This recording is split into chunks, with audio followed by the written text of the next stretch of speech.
sa baboy kanegosyo.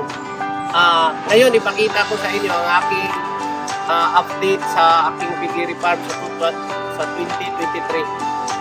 Una sa lahat, shout out sa aking mga kasama sa trabaho sa Blue Sipas.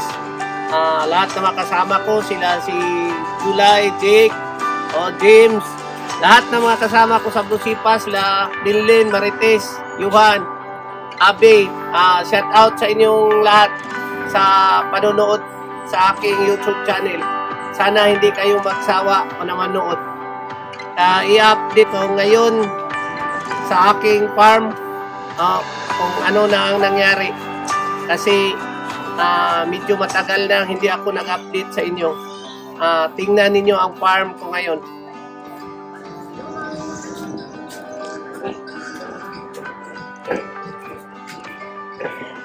Ito ang mga inahin ko ngayon. Ito mga nasa 3 weeks na. Malapit na itong mahiwalay sa inahin. Ito ang inahin kong nanganak ng 15. Ngayon, 14 lang ang nabuhay. Tingnan ninyo. Ang ganda, mga 1 week pa ito. Dito naman, tingnan ninyo. Ito.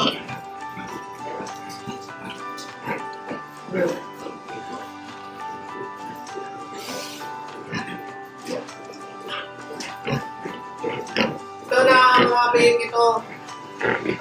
Bago lang nag 30 days.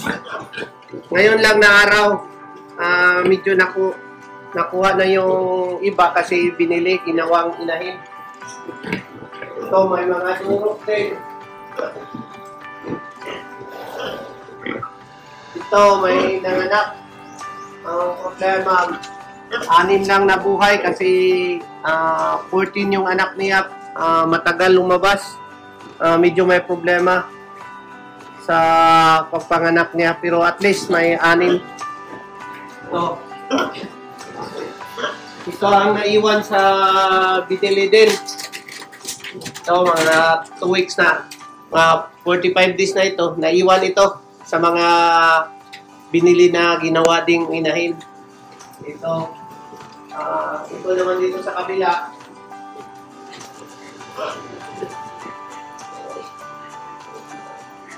Ito ang bago kong barako, Pitrin. Ito ang barako na pinakita ko sa video nung una. Ito ang mga barako. Ito, mga inahin.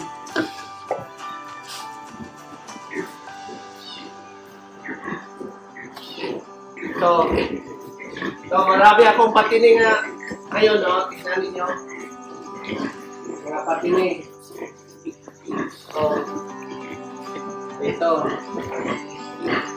Okay.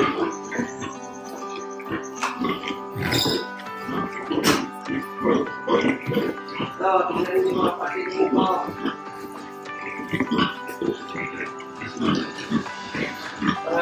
Malalaki na. Malapit na ito ibigta. Yung March April.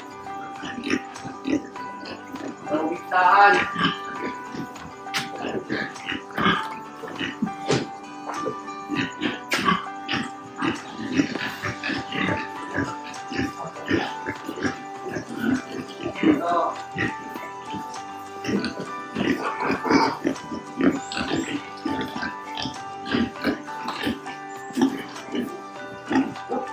Ito ang mga gawin kong inahin. Nasa 6 months na sila. Gawin ko itong inahin.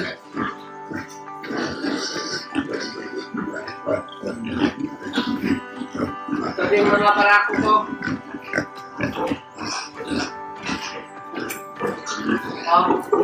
Ito ang mga barako ko. Ito ang Durox. Ito ang third white na pinakamalaking barako ko. Ito. Tingnan ninyo.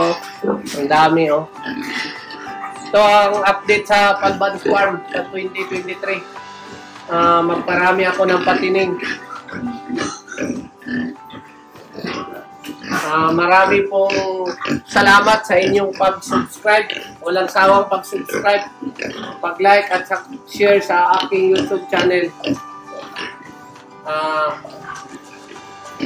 Sa next video ko, ipakita ko sa inyo ang history ng aking piggery farm. Paano ko ito pinalaki from backyard to piggery farm. Maraming salamat.